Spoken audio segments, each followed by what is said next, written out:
और अपनी जबान पर लाकर आपसे कह रहा हूं कि मजलिस इत्तेहादुल मुस्लिमीन को और नसरुद्दीन ओवैसी को लाइट की जरूरत नहीं है, बिजली की जरूरत है। अगर आपका इत्तेहाद मजबूत रहेगा, अगर आप में एक सियासी शऊर बेदार हो जाएगा, तो मुझे यकीन है कि जो जालिम ताकतें हमारे मुस्तकबिल को अंधेरा कर रहे हैं, हम अपने इत्तेहाद की फिक्रमंद रहेंगे।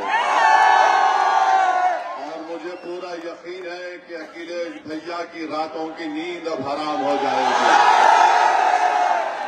क्योंकि ये सब ये समझ रहे थे कि इनको डराओ, इनकी घर को बुलडोजर से तोड़ दो, इनके हौसलों को पस कर दो, इनको झूठे मुकदमे में डालकर जेल में डाल दो, तो ये डर कर हमारे खिलाफ खड़े नहीं होंगे। दूसरी तरफ जो नाम निहाद सेक्युलर पार्टियां हैं, वे समझ रही हैं कि भारत के मुसलमानों के पास उत्तर प्रदेश, जो भारत की सबसे बड़ी रियासत है, यहाँ में के बसने वाले मुस्लिम आगे झुकना पड़ा। आपने देख लिया कि एक मजलूम को अल्लाह ने जालिम पर कामयाबी दे दी। दुनिया ने देख लिया कि अल्लाह ने कमजोरों को ताकतवर पर कामयाबी दे दी। इंशाअल्लाह ताला आने वाला वक्त बताएगा कि हम गालिब रहेंगे। इंशाअल्लाह ताला हम कामयाबी हासिल करेंगे और हम अपनी आवाज को उत्तर प्रदेश के विधानसभा में भिजाएंगे। मैं सलाम करता हूं उन बहादुर तालिब इल्म को और उन तुलबाओं को जिन्होंने कई हफ्तों से जंतर मंतर पर बैठकर ऐसा मंत्र पढ़ा कि मोदी को रात के 12 बजे तो मेरे अजीज दोस्तों और बुजुर्गों, ये होती है इत्तेहाद की ताकत। और मैं उम्मीद करता हूं कि भारत में हमारी 65% आबादी की उम्र 35 साल से कम उम्र लोगों पर मुश्तमिल है। भारत की 50% आबादी 25 साल से कम उम्र की है। हमारी भी कोशिश यही होगी कि इंशाअल्लाह ताला उत्तर प्रदेश के आने वाले विधानसभा में नौजवानों को मजलिस इत्तेहादुल मुस्लिमीन अपना उम्मीदवार बनाएगी, ताकि वो जाकर आपकी बेबाक तरीके से आपकी नुमाइंदगी करेंगे। और हमारी ये कोशिश होगी कि 2029 का जब चुनाव होगा तो कोई 80 साल का शख्स भारत का प्रधानमंत्री नहीं बनेगा, बल्कि कोई 45-40 साल का नौजवान इस मुल्क का वजीर आजम बनेगा। हमारी कोशिश यही रहेगी। मेरे अजीज दोस्तों और बुजुर्गों, मैं आपसे ये गुजारिश भी करने आया हूं कि हमारे इस जलसे के बाद कई हमारे मुखालिफिन निकल कर आएंगे और आकर कहेंगे कि ओवैसी सिर्फ जज्बाती तकरीर करता है, तुमको अल्फाज के अपने समंदर में लेकर तुमको जज्बाती बना देगा, तुम उसकी बात पे यकीन नहीं करना। मैं उनसे कहना चाह रहा हूं, अगर मैं जज्बाती बात करता हूं तो मेरा एक एक लफ्ज अल्हम्दुलिल्लाह सच्चाई पर मुबन्नी है। मेरा मकसद जज्बात में लाकर और हासिल करना नहीं है।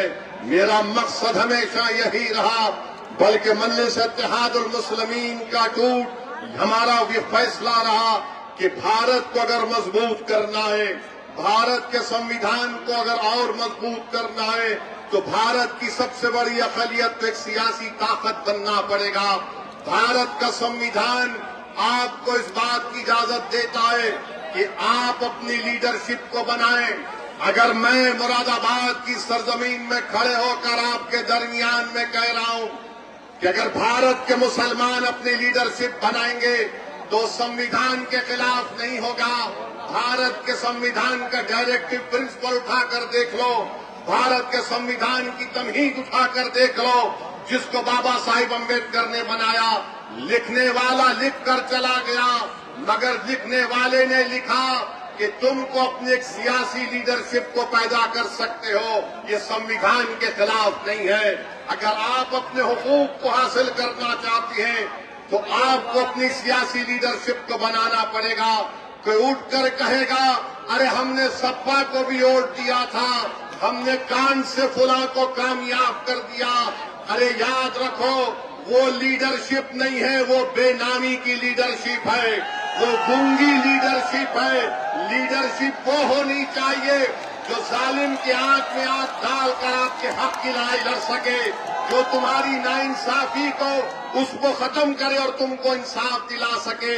मेरे अजीज दोस्तों और बुजुर्गों, अपने वोट का सही इस्तेमाल करिए। अब चुनाव का मौसम आएगा तो कोई आकर कहेगा कि फुला को मुख्यमंत्री बनाना है, हम सत्ता में आ रहे हैं। मेरे भाई, कितने मर्तबा वोट दिया, नाकाम हुए।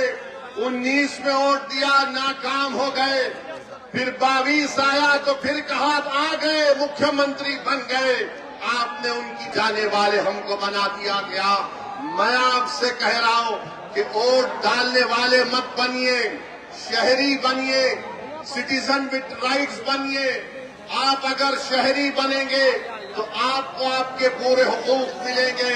अगर आप सिर्फ वोटर बनकर रह जाएंगे तो कोई इंसाफ नहीं होगा। हमारे नौजवानों का मुस्तकबिल अच्छा नहीं हो सकेगा। हमारे बच्चियों को तालीम का इंतजाम हम पैदा नहीं कर सकेंगे। हमारे इलाकों और गांव और बस्तियों में विकास का काम नहीं होगा। आपको शहरी बनना पड़ेगा, वोटर नहीं बल्कि सिटीजन विद राइट्स बनना पड़ेगा, ताकि हम वो तमाम हुकूक को हासिल कर सके जो दूसरे समुदायों को हासिल है। आज अगर आप वोटर बनकर सिर्फ यही समझेंगे कि मुझे उनको वोट देना है, सत्ता में आ रहे, मेरे भाई गलती मत करिए। 4 मरतबा आपने गलती की, आपने अपनी लीडरशिप को पैदा नहीं किया। यकीनन जंतर मंतर पर बैठने वाले बच्चों से इज़हार हमदर्दी और उनका साथ देना अच्छी चीज है, मगर मैं ये पूछना चाहता हूँ, आजम खां को जेल में डालने के बाद सजा हो गई, कितने सपा के लोग रोड पर निकलकर आकर धरना दिए? बताओ, हमको कोई जवाब नहीं दे सकेगा। अतीक को पुलिस कस्टडी में गोली मार दी गई, कोई एहतजाज बुलंद नहीं किया जाता। ऐसे कितनी मिसालें मैं तुम्हारे सामने रख सकता हूँ। मेरे अजीज दोस्तों और बुजुर्गों, आज आप देख रहे हैं कि उत्तर प्रदेश में बीजेपी की सरकार है, वो एक पूरी कोशिश कर रही है कि मुस्लिम अक़लियत के बच्चे और बेटियां हमारी तालीम याफ्ता ना हो। इसीलिए जौहर यूनिवर्सिटी को डिमोलिश करने की, तोड़ने की नोटिस दी जाती है। इस बात का यकीन कर लीजिए कि बीजेपी आरएसएस की हिंदुत्व की आइडियोलॉजी नहीं चाहती कि भारत में मुसलमान ताकतवर बने, ये कमजोर करना हमको चाहती है। तो मैं आपसे अपील कर रहा हूं कि मुत्तहिद रहिए। और फिर हमने देखा कि समाजवादी पार्टी के नेता अखिलेश ने सोशल मीडिया पर लिखा कि जौहर यूनिवर्सिटी की उन तमाम बिल्डिंग्स को रेगुलराइज कर दिया जा सकता है। अखिलेश यादव ने कानून का हवाला दिया, कहा कि 1973 का उत्तर प्रदेश नगर विकास अधिनियम, इसके तहत जौहर यूनिवर्सिटी को रेगुलराइज कर दिया जा सकता है। मैं पूछना चाह रहा हूं सपा के चमचों से, मैं पूछना चाह रहा हूं सपा की गुलामी करने वालों से, मैं पूछना चाह रहा हूं अखिलेश यादव से कि तुम तो मुख्यमंत्री 2017 तक थे, तुमने जौहर यूनिवर्सिटी को रेगुलराइज क्यों नहीं किया? अगर 1973 का कानून था तो तुमने क्यों नहीं किया? तो सपा के लोग बोलेंगे नहीं, आजम ने हमसे नहीं कहा था। तो आजम जो कहेंगे तुम वो करोगे। 5 साल तुम मुख्यमंत्री थे, 1973 का कानून को तुमने इस्तेमाल नहीं किया। अगर तुम इस्तेमाल करते तो आज वो यूनिवर्सिटी को नोटिस नहीं दी जाती थी। मेरे भाई, ये इनका दोगलापन है, ये इनकी मुनाफिकत है कि जब मुख्यमंत्री थे तो उस बिल्डिंग को बचा सकते थे, मगर आज क्योंकि चुनाव आ रहा है, आपके वोट हासिल करने के लिए इस तरह की झूठ को आपके सामने बयान किया जा रहा है। मेरे अजीज दोस्तों और बुजुर्गों, फिर आपको हम यहां पर मुझे शौकत साहब जिम्मेदारों से मिले और बाज लोग शिकायत किए कि असद साहब ऐसा करते हैं। याद रखो, ये मुरादाबाद की सरजमीन है। 13 अगस्त 1980 को क्या हुआ था? नौजवानों, मेरी इस बात को अपने जहन में याद रखो, अपने दिमागों में, दिलों में कलम बंद कर लो कि 13 अगस्त 1980 को मुरादाबाद की ईदगाह की ग्राउंड पर जब लोग खुशी खुशी ईद उल फितर की नमाज पढ़ने आए थे, 40,000 लोग नमाज पढ़ने आए थे, उन पर पीएसी की तरफ से गोलियां बरसा दी गई। जलियांवाला बाग में इतने लोग अंग्रेजों ने नहीं मारे, जनरल डायर ने इतने लोगों को नहीं मारा था जलियांवाला बाग में। उससे ज्यादा मुरादाबाद की ईदगाह पर मुसलमानों का खून इस जमीन पर गिरा, उनको शहीद कर दिया गया। बताओ उसका असदुद्दीन ओवैसी कहां था? बताओ असदुद्दीन ओवैसी पर उंगली उठाने वालों, मेरी उम्र 11 साल की थी जब 13 अगस्त 1980 को हुआ। बताओ तुम उसका क्या जवाब दोगे? जिन्होंने अपने खानदान परिवार को खो दिया, जिन्होंने अपनी मां को दिया, आज आप हमको उंगली उठाकर हम पे इल्जाम लगाते हैं। अरे तुम खुला बोल दो कि तुम समाजवादी पार्टी और कांग्रेस की चमचागिरी करने की कसम खाए हो जिंदगी भर। तो मुस्लिम नौजवानों को उनका मुस्तकबिल खराब करने की कसम खाए हो। बता दो तुम, बताओ तुमने क्या हासिल किया? अरे अखिलेश मुख्यमंत्री थे, मुजफ्फरनगर का कांड हुआ, 50,000 मुसलमान बेघर हो गए और तुम आकर असदुद्दीन ओवैसी पर गाली देते। अरे बको गाली मुझे, मैं कोई फरिश्ता नहीं हूं, मगर याद रखो तुम्हारी झूठ और तुम्हारी गाली, तुम्हारे इल्जामात मेरे हौसलों को पस्त नहीं कर सकेगी। मैं जब तक जिंदा रहूंगा जालिमों से मुकाबला करता था और करता रहूंगा इंशाअल्लाह ताला। तो मेरे अजीज दोस्तों और बुजुर्गों, इंशाअल्लाह फिक्र मत करिए, आप वैसा ही होगा। अब आप ठाकुर द्वारा विधानसभा असदुद्दीन ओवैसी को गाली देने वालों, जरा ये तो बता दो कि महकमे माल उत्तर प्रदेश की रेवेन्यू डिपार्टमेंट ने ठाकुर द्वारा तहसील में 36 मस्जिदें, मदरसे, मज़ारात और कब्रस्तान को बुलडोजर करने की एक लिस्ट बनाई है। यहां के विधायक कौन हैं? नवाब जान खान। ये क्या कर रहे हैं? क्या कर रहे हैं? 36 कब्रस्तान को, मस्जिद को, कुछ तो बोलो। अरे अगर लड़ नहीं सकते तो कम से कम जबान को तो जुम्बिश। हम उत्तर प्रदेश की सरकार से पूछना चाहते हैं, मुख्यमंत्री बाबा से, जरा ये तो बता दो कि अगर 100 साल से कोई मस्जिद, दरगाह, खानकाह, मजार है तो क्या वक्फ बा यूजर का कानून नहीं है? बताओ तुम किस बुनियाद पर नोटिस दे रहे हो? क्या भारत में एडवर्स है? मगर हमने अपने आंसू को बहाया, मगर हमारे हौसलों को हमने पस्त होने नहीं दिया।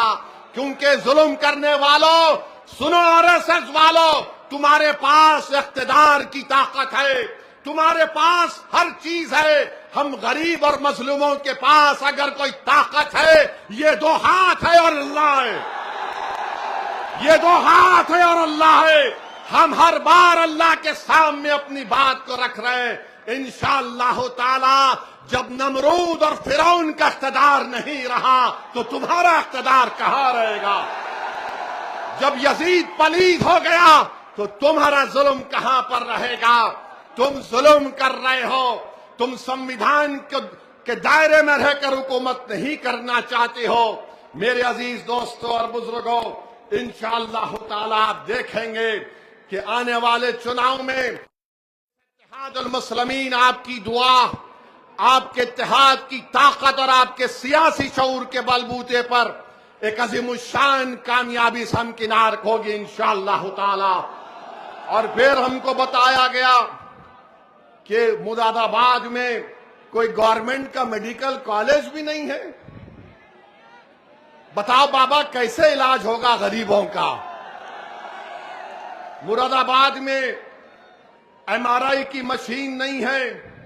यहां पर 9 सरकारी स्लॉटर हाउस थे, उन तमाम को बंद कर दिया गया। आखिर गोश्त का जो कारोबार गरीब कर रहा है उससे बीजेपी उतना नफरत क्यों करती है। भारत से एक्सपोर्ट हो रहा है बीफ उत्तर प्रदेश से, तो ना मोदी को तकलीफ ना बाबा को तकलीफ, मगर एक छोटा गरीब आदमी अपना गोश्त का कारोबार करता है तो गरीबों से दुश्मनी है, दौलतमंदों से हमदर्दी है मोदी और बाबा को।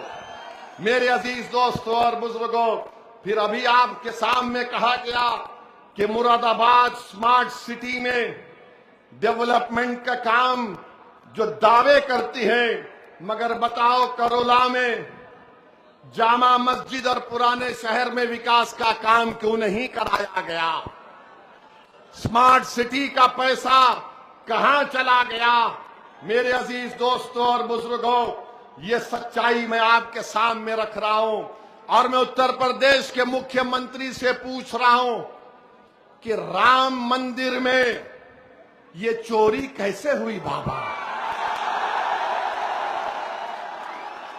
ये चोरी कैसे हुई।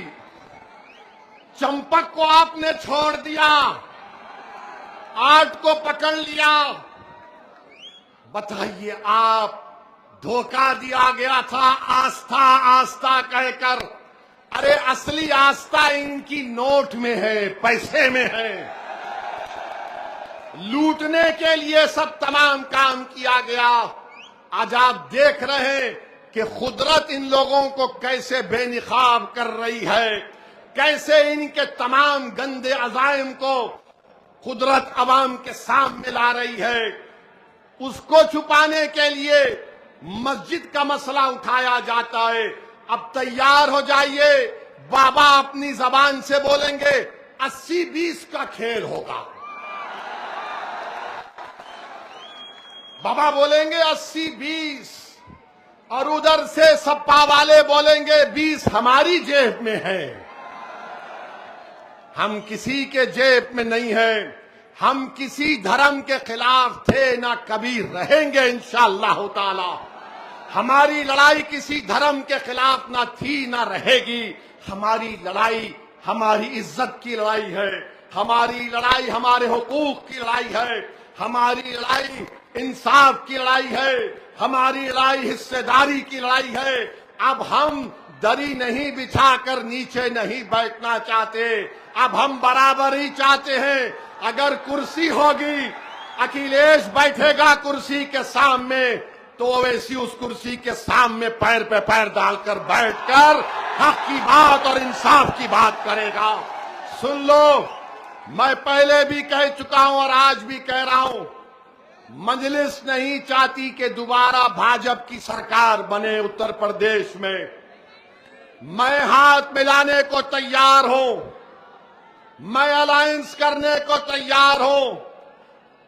आज वक्त है, बात कर लो।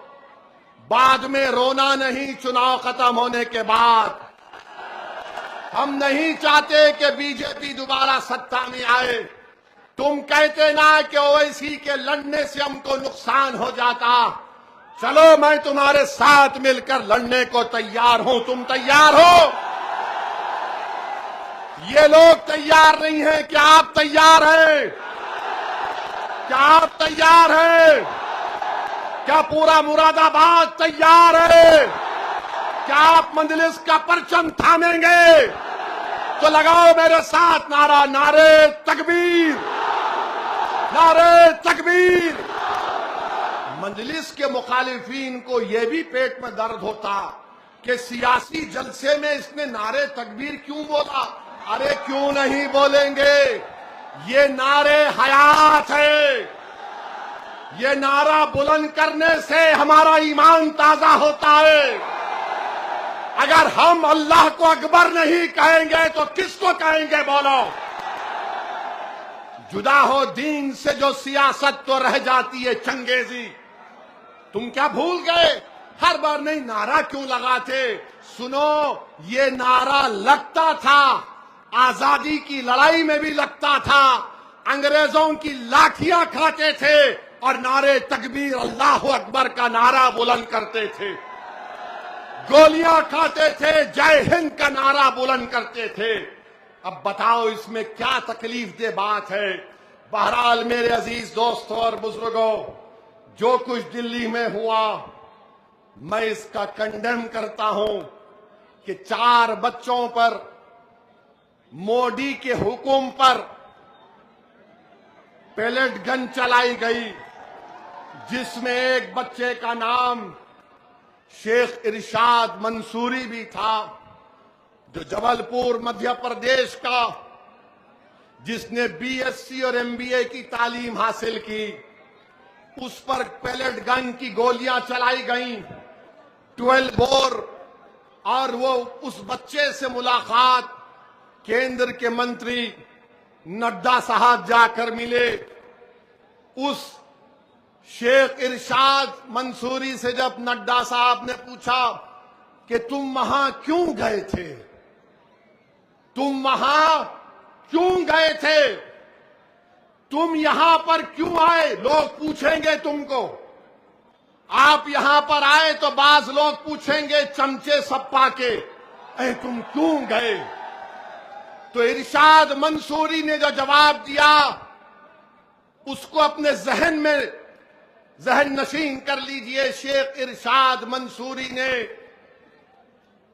मोदी के मंत्री से कहा, शिक्षा का मसला था, नाइंसाफी हो रही थी, नाइंसाफी के खिलाफ मैं गया था। तो मेरे भाई, मगर उस बच्चे को पेलेट गन से छर्रे निकलते हैं, 12 बोर जो आरएएफ के पास थी। उस बच्चे की आंख में, जिस्म में गोली लगी। एक 19 साल का बच्चा है साहिल, एक 32 साल की खातून है, एक 28 साल का अंग्रेजी आउटलुक मैगजीन के सहाफी हैं। इनको पेलेट गन से मारा गया। मेरे अजीज दोस्तों और बुजुर्गों, हम हुकूमत से मुतालबा करते हैं कि जिसने आर्डर दिया पेलेट गन चलाने का, उसके खिलाफ एक्शन लेना चाहिए। मगर मेरे भाई, क्या आप जानते हैं कि 2016 और 2019 तक कश्मीर में यही पेलेट गन से 140 लोगों को गोली चलाई गई। पेलेट गन से 140 अंधे हो गए, नाबीना हो गए। 140, 14,000 लोगों पर कश्मीर में आंख में गोली लगी। अब आप बताइए, उसमें 19 महीने की बेटी थी हमारी, उसका नाम हिबा था। यहां 4 को मारा गया। हम मजम्मत करते हैं, कश्मीर में 140 लोग नाबीना हो गए, हम उसकी भी मजम्मत करते हैं। बच्चों पर, बच्चियों पर लाठियां बरसाई गईं, लाठियों में कीले लगे हुए थे, सर पर मारकर सर फोड़ा गया, हाथ और पैर तोड़ दिया गया। हम उनको भी मजम्मत करते हैं, उनसे इज़हार हमदर्दी करते हैं। मगर जब हम पुकार पुकार कर कह रहे थे कि CAA के कानून के खिलाफ, जब जामे मिलिया यूनिवर्सिटी में घुसकर, लाइब्रेरी में घुसकर बच्चों को मारा गया, एक बच्चे को इतनी बुरी तरह मारा गया कि उसकी आंख जाय हो गई, बेटियों को रोड पर मारा गया, हमारी बेटियां तड़प रही थीं, दुनिया तमाशा देख रही थी, उन बच्चों को मारा गया रोड पर गिराकर। जामे मिलिया यूनिवर्सिटी के तालिब इल्म से कहा गया कि यूनिवर्सिटी से बाहर निकलो तो हाथ उठाकर निकलो। अरे हाथ उठाकर उनको कहा गया बाहर निकलो। हम यही कहना चाह रहे हैं, जुल्म किसी पर हो, जुल्म होता है। ये सेलेक्टिव सिलेक्शन नहीं कर सकते आप। इसीलिए किसी शायर ने बड़ा खूब कहा, जो हम पर गुजरे थे रन सारे, जो हम पर गुजरे थे रन सारे, तो खुद पर गुजरे तो लोग समझे। जब अपनी मोहब्बतों के अजाब छुपे, जब अपनी मोहब्बतों के अजाब झेले तो लोग समझे। वो जिन दरख्तों की छांव में से मुसाफिरों को उठा दिया था, इन्हीं दरख्तों पर अगले मौसम फल ना उतरे तो लोग समझे। याद रखिए, ये हमको समझना है। अब आप देख लिए कि मोदी डरता क्यों है। जब जनता रोड पे निकलती आती है तो मोदी और बाबा आरएसएस डरती है। जब किसान दिल्ली को आया तो मोदी झुक गए। तो मेरे अजीज दोस्तों और बुजुर्गों, मैं आपसे दरमंदाना अपील कर रहा हूं कि रोड पर नहीं निकलना है, अपनी जानों की हिफाजत करो। तुमको सिर्फ निकलना है मुत्तहिदा तौर पर। जिस दिन इलेक्शन होगा, एक ताकत और कुव्वत बनकर निकलो और पूरे एतमाद के साथ जाओ कि अब के बार वोट पतंग पर पड़ेगा और हम अपने आप को वोट देंगे। बिहार में भी भैया ने बड़ी कोशिश की थी, अखिलेश ने अपने 4 मुस्लिम सांसद को भिजाया। वो जहां कहीं भी जाते, अपनी तकरीर की शुरुआत करते और खत्म करते असदुद्दीन ओवैसी के वजीफे से और उसी पर खत्म करते। इतनी गालियां, इतना झूठ बका गया, मगर लाखों सलाम बिहार और खास तौर से सीमांचल की जनता को कि उन्होंने अखिलेश के उस पैगाम को ठुकराया और कहा कि बिहार में हमारी लीडरशिप होगी। हम अपने वोटों से अख्तरुल ईमान तौसीफ आलम को और मंजलिस के तमाम मुर्शिद साहब को, सरवर आलम को कामयाब करेंगे। मेरे भाई, अगर अल्लाह मेरे दिल को जबान देता तो मैं दिल को निकाल कर तुम्हारे कदमों में रख देता कि याद रखो, तुम जब उठकर अपने हक के लिए लड़ोगे, नाइंसाफी के दौर का खात्मा होगा। कोई आकर तुमसे इंसाफ नहीं करेगा। हां, हमारे मरने के बाद हमारे जनाजे पर आकर खड़े होकर मरने वाले के खानदान को पुरसा देकर चले जाएंगे, मगर अब ऐसे नहीं होगा। हम नहीं मरेंगे, हम जिंदा रहेंगे इंशाअल्लाह ताला। हम जिंदा रहेंगे अपने हक के लिए और अपनी आने वाली नस्लों के लिए। हम जिंदा रहेंगे ताकि हमारी जिंदगी, हम उस जिंदगी से अपने परवरदिगार के इबादतगाहों को आबाद कर सकें। हम जिंदा रहेंगे इसलिए कि हम अपने मदरसों को आबाद रख सकेंगे। हम जिंदा इसलिए रहेंगे ताकि हमारी बेटियों को तालीम के जेवर से आरास्ता किया जाए। हम जिंदा इसलिए रहेंगे कि कोई नाइंसाफी हमसे ना करे। याद रखो, अगर जिंदा है तो जिंदगी का सबूत देना पड़ेगा। और कैसे देना पड़ेगा? जज्बाती तकारीर से नहीं, नारों से नहीं, मगर इत्तेहाद से देना पड़ेगा। क्या आप इत्तेहाद को मजबूत करेंगे? क्या आप मंजलिस का साथ देंगे? मेरे भाई, ये नौजवानों, ये लड़ाई तुम्हारे मुस्तकबिल की है। मैं यहां पर नेता बनने के लिए नहीं आया हूं और अल्लाह मेरे दिल का हाल जानने वाला है। मैं यही चाहता हूं कि तुम नेता बनो, तुम सांसद बनो, तुम विधायक बनो, तुम लीडर बनो, तुम इस कलम से अपने मुकद्दर के फैसले करो। अल्लाह तुमको इतनी ताकत दे। ये मजलिस इत्तेहादुल मुस्लिमीन चाहती है। इंशाअल्लाह ताला 29 में कोई 80 साल का शख्स इस देश का वजीर आजम नहीं बनेगा। कोई 40-45 साल का नौजवान इस मुल्क के मुकद्दर को बदल देगा, जहां पर अमन होगा, इंसाफ होगा, किसी के पास नफरत नहीं होगी। ये मजलिस इसकी कोशिश कर रही है। तो आप तमाम का बेहद शुक्रिया और मैं शुक्रगुजार हूं। एडवोकेट जफर साहब संभल से आए हैं, ये वो आदमी है जिसने अल्लाह के घर की हिफाजत के लिए जेल को जाना पसंद किया, जालिम से समझौता करने को पसंद नहीं किया। हम जफर साहब का शुक्रिया अदा करते हैं और साथ ही साथ हमारे इरफान चौधरी, दानिश चौधरी जो शामली से आए हैं, बिलाल चौधरी, नाजिम साहब, नदीम जो अलीगढ़ से, शादाब अलीगढ़ से, अफजल अलीगढ़ से और फैज अलीगढ़ से आए हैं। तो मेरे भाई, आपने एक बात को भी देखा होगा कि उस जंतर मंतर पर ऐसा मंतर पड़ा जा रहा था कि हैदराबाद और मुंबई में ये जो बच्चे मीम्स बना रहे थे, मैं तौबा ही कर सकता हूं, क्या क्या कर दिया आपने। मोदी को नहीं छोड़ा, बाबा को नहीं छोड़ा, संघ परिवार को नहीं छोड़ा, सबको बता दिया। आए हाय, क्या क्या कर दिया आपने। बहरहाल मेरे भाई, डरने और घबराने की जरूरत नहीं है। अपने इत्तेहाद को मजबूत रखिए, जिंदगियों को बचाइए, जालिम की साजिश का शिकार मत होइए। हम डर करोट नहीं डालेंगे, हम बेखौफ होकर उम्मीद की बुनियाद पर मजलिस को कामयाब करेंगे इंशाअल्लाह ताला।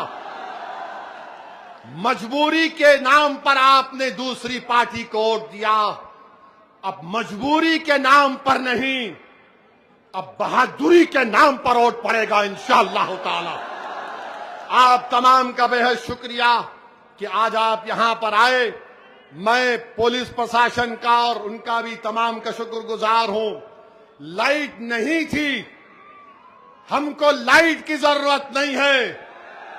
हमारे दिलों में अल्लाह ने जो रसूलुल्लाह सल्लल्लाहु अलैहि वसल्लम का उम्मती हमको बनाया, वो हमारे लिए काफी है। हमारा वजूद दुनिया के अंधेरों को खत्म करना था, हमारा वजूद दुनिया में एक रोशनी पैदा करना था और इंशाअल्लाह ताला वो होकर रहेगा। एक मर्तबा जरा सेल फोन की लाइट खोल लीजिए,